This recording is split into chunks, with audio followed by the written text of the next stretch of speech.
Hello everyone. Our learning outcomes for Unit 10B are to assess World War II. The main years are from 1937 till 1945, but as we've seen in Unit 10A with the interwar years, there were provocations much prior to the actual start date of World War II. We will also talk about the outcomes in Asia, Europe, America, and the colonies. And of course, we will include Nazism and the Holocaust. For this lecture, we are just going to be talking about the Asian sphere, in particular Japan, and America's role in dealing with or fighting against Japan during World War II. Our IDs and map IDs. Okay, so World War II started with a few things. A few things provoked the war. One, Japan invaded Manchuria in 1931, and it wasn't Japan as a whole state, but some officers acting without permission basically went into Manchuria and held it as a puppet state. This really angered states in the West, but they didn't really do very much to stop it. And Japan pulled out of the League of Nations, which was established at the end of World War I, and decided that they were going to just do things on their own because, like other parts of the world that were expanding into other territories, Japan wanted to do this as well. And then eventually, in 1937, Japan invaded China's mainland, and this really provoked hostility from the West. But again, they did very little to protect China. What happened in 1937 was Japan's what is called the Rape of Nanjing. About 200,000 Chinese people were killed, and over 20,000 women and young children were raped in ways that are so brutal it is hard for me to even talk about. We're talking bamboo canes and bottles shoved into women's and children's vaginas, children cut open to be gang raped in front of their families and then their families killed. Horrifying, brutal, disgusting, nauseating to think about stuff happened during this quote-unquote rape of Nanjing. And again, the West didn't do anything to help and protect China, which was an ally to the Western Allied powers in World War I. And eventually China again turned towards the Soviet Union, the USSR, for protection and turned towards communism. Japan also had a few feelings of isolation and frustration, and there were lots of fears. First of all, they were isolated because when they pulled out of the UN, they had no more allies in the United Nations. Any of those nations that were part of the UN were now considered kind of enemies in a sense. And the US also had very racist immigration policies. Anyone from the East was not exactly allowed into the West, into America with open arms. Additionally, Japan relied on America for iron and oil and machinery, and these are basic needs for technologies and for infrastructure and for industrialization. And Japan relying on the US for these things led to a lot of frustrations and in some ways fears, because if you're dependent upon someone else for your basic necessities, this is very challenging. Additionally, the United States had bigger fleets and the British had bigger fleets, and the Japanese were not allowed to build their basically military capacity to the size of the United States or to the British. Plus, the US and Britain had a lot of Southeast Asian colonies, and Japan saw this as very hypocritical and rude and conniving. How is it that they can expand into other territories but we can't? So that was kind of a challenge. Additionally, the communists just to the north of Japan in the Soviet Union, the USSR, was seen as a very leftist threat to the conservative right, the radical right that was rising in Japan. In 1940 and 1941, the Japanese finally invaded the Southeast Asian colonies of the British, French, and Dutch for resources, for oil and iron and other goods that they needed. And the idea behind this was that Asia should be for Asians. However, this was a very, very brutal occupation. In many ways, it was much more brutal than having Western overlords. Having Japanese overlords in these Southeast Asian colonies was quite horrifying and filled with torture and fear and brutality. The United States finally put up an oil embargo in July of 1941, and stopping oil from going into Japan made Japan frustrated and scared, and they needed oil, so they had to get oil. In order to fulfill that goal, they wanted to maybe scare the United States into releasing that embargo. So the Japanese attacked Pearl Harbor on December 7th of 1941.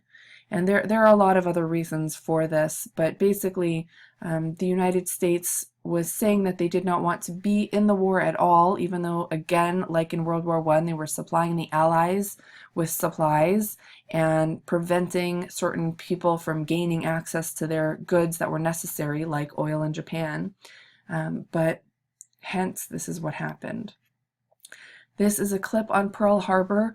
I'm not going to show this in the video clip. We will discuss it in class because I don't want to deal with copyright issues and have the YouTube clip be cut off.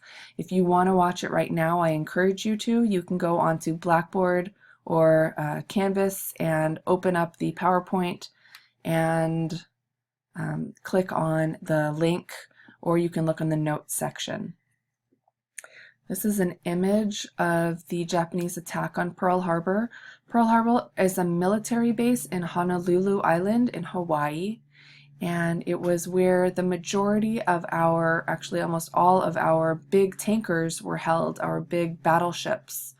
And so that was a really humongous challenge because our battleships were all sunk. I think it was all 8 of them that were either sunk or greatly, severely damaged. And some 300 plus planes were either destroyed or damaged as well. Numbers wise, as far as casualties goes, it wasn't such a big deal in numbers. Every single person, of course, counts, but there were like less than 2,400 Americans who were killed, mostly military, a few civilians. And if you look at those numbers compared to what was going on in other parts of the world, they're nothing.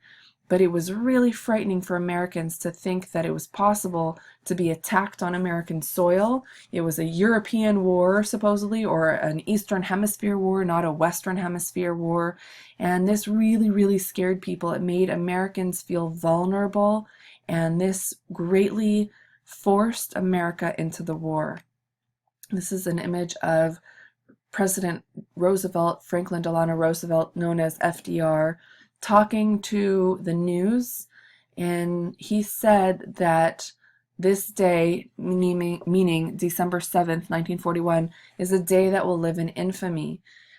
And he asked Congress to go to war against Japan, and very quickly the answer was yes. In America, partly because of what happened in World War I with German Americans sabotaging American efforts, the Japanese in America in World War II were rounded up and sent to internment camps. Starting August 7th of 1942, all people of Japanese ancestry, up to 120 or around 120,000 people from California, Oregon, and Washington were rounded up and sent to relocation centers or internment camps. And these were uncomfortable facilities. There weren't jobs and proper housing. People had to up and leave their homes and their businesses behind. And when all was said and done at the end, it was a really challenging experience during World War II and after for these Japanese people, who many of whom had been in America for close to 100 years, or whose families had been in America for quite some time, a few generations, and considered themselves fully American, had fully assimilated into American culture, and this was seen as a huge slap in the face, very disrespectful to people who consider themselves full-on American citizens, and it was a really challenging, physically challenging and emotionally horrifying experience for these Japanese people. Fear leads to hate, which leads to violence, and we keep seeing this. Here are some posters found at the time. One says a Jap hunting license, sold here, and then the sold here is crossed off. No, it's free. And basically you would see something like this, like a hunting license for fishing or for hunting animals, and instead in this case we're talking about hunting Japanese people. And then on the right side, the poster from April of 1942 says, instructions to all persons of Japanese ancestry living in these areas. This is what's going to happen, and you have to basically get your stuff and go. These are a few pictures of Japanese Americans or people of Japanese ancestry who were born and raised in America. This is a group of Boy Scouts dressed in Boy Scout uniforms, fully considering themselves as Americans immersed in full-on American culture. And clearly these people are not too pleased with what is happening. Similar images in World War II in Europe, rounding up of Jews. In this case, it was much less violent, but still there was plenty of violence to be had, and it was just a really sad situation. Something like this today would be considered extremely racist by the majority of Americans. So, the defeat of Japan. Japan finally succumbed to American powers, but it took quite an effort. In Japan, as we all know, there is a really long tradition of loyalty and honor based mainly on Confucian philosophy. In this case, there's the motto or idea to fight to the death, and this would lead to a very long war. You don't surrender, you don't come home unless you have won. And this is sort of a samurai culture, Bushido culture, with old Confucian ideologies, philosophies of being loyal to your country and honoring yourself and your family. That's really hugely important. You don't want to come home a loser to your family. That is very dishonorable, and your whole family would be dishonored. World War II, this led to kamikaze pilots. There were at least 4,000 kamikazes. That is a pilot of a generally small plane filled with explosives, and the goal is to crash into something like a ship to destroy as much as possible. The aim at the time was not wonderful for gunners and bomb droppings, but a kamikaze pilot could crash into a tanker or a plane, into a ship, and could destroy it. And they knew that they were going to die. That's what a kamikaze pilot was. And they, along with many civilian suicides, was proof that this would be a long war, that they were going to fight to the death. The Japanese had that philosophy. Two big battles also prove these points. In Iwo Jima, there were 21,500 Japanese deaths as compared to some 6,800 Americans, and in Okinawa there were 66,000 military men who were killed, plus 140,000 civilians who either committed suicide or were killed, compared to a very small number of Americans comparatively. So, what was US President Truman going to do? He started building something called the Manhattan Project. He saw some things that were happening. There were too many people who were dead. The Americans and Allied powers were using carpet bombing. They were literally dropping as many bombs as they could to obliterate and level cities. So it kind of was like they dropped bombs that looked like a carpet because the entire ground flattened out. And there were so many battles with a lot of people dying. And the potential for more, both Allies and Japanese people They knew that the potential was for many, many, many more people to be wounded and killed. And President Truman also saw the Soviet Union, which at this time was communist, and even though the Soviet Union was an allied power of the Allies, including the United States during World War II, he wanted to show the Soviet Union that America had a little bit more up their sleeve than everyone else in the entire world. And also, he wanted to just expedite the end of this war. He realized that it was just going to lead to more deaths. So, with the Manhattan Project, he had atomic bombs exploded on Japan. One was Hiroshima, which killed immediately 100,000 people, and Nagasaki, which killed another 80,000 people immediately. And this does not count the fallout and the leftover chemicals that kind of just destroyed the land, the atomic energy waves that still to this day are in Japan. A few images. This is a Japanese kamikaze bomber plane that crashed into a ship, an American ship, a battleship. And this is in Pearl Harbor, again in Honolulu. The accuracy is pretty incredible. What's circled is Okinawa, and Iwo Jima is an island with the star on it. Those are where those huge battles took place, where so many thousands of people died. This is an image in Iwo Jima in Japan, and this image was actually staged by a photographer to show that the Americans had power and influence here. And I think it's an important image because it's very iconic. We see this image in cartoons and in all sorts of places just to show the great strength that American soldiers had. There's a lot more to this, but there you have it.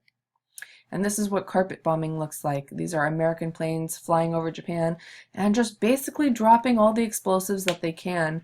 And the ground does not look good after this. It's very hard to survive an assault like this.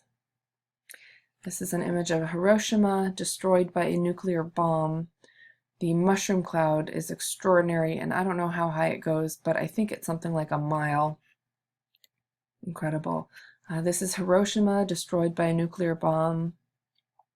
You can see the leftovers of some buildings, some of the frames of a few buildings. Everything else is completely leveled. It is impossible to survive in something like this. Another image. And then there's this question, are these innocent victims or enemy nationalists? And on the left and right are both victims of nuclear bombs in Japan. And these are normal people, and it's kind of an interesting thing to think about. And this image shows some of the Allied advances in green arrows, and the red purplish line circling territory shows the farthest advanced of Japanese conquests by 1942. The territories controlled by Japan at the time of surrender in 1945 was all of that orange territory, which is pretty, not a good word, but impressive, I would say. Japan managed to conquer a lot of territory. Okay. All right, we're going to move on to Europe. The European sphere of World War II. We will discuss this in class. Have a wonderful day.